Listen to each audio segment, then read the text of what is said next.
שלום חברים, היום נלמד למה מילים הן כמו סחורה כבדה. שלום לכולם. תגידו, ראיתם פעם רוכל בשוק? כזה שסוחב שקים כבדים על הגב? מאיר, אתה חייב לשמוע מה יוסי אמר על דוד. רגע נועם, עצור. לפני שאתה מספר, תסתכל על הפנס. תראה, האור קבע. הוא נהיה אפור. אבל מאיר, זה לא שקר, זה באמת מה שהוא אמר. שמעתי באוזניים שלי. אני מאמין לך שזו האמת, אבל החפץ חיים מלמד אותנו על איסור רכילות. בתורה כתוב, לא תלף רכיל בעמך. אתה יודע מה זה רכיל? רכיל? זה כמו רכילות? כמו סיפורים?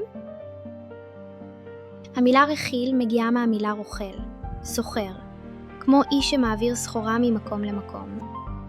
רק שהרוכל הזה לא מעביר ירקות או פירות, הוא מעביר מילים שגורמות למריבות. אז אם אני אספר לדוד מה יוסי אמר עליו, הם יריבו? בדיוק, וזה נקרא רכילות. גם אם זה נכון, זה מכניס שנאה ללב. תגיד נועם, אם היית רואה שק של זבל, היית לוקח אותו לחבר שלך הביתה?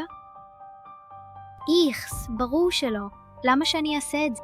מילים רעות הן כמו שק של זבל. אל תהיה הרוכל שסוחב אותן לאחרים. הבנתי, אני לא אהיה רוכל.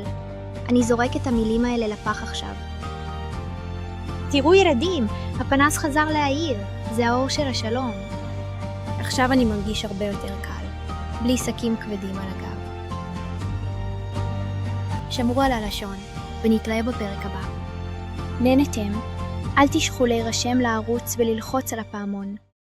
תודה שצפיתם, נתראה בפרק הבא של מאיר והפנס.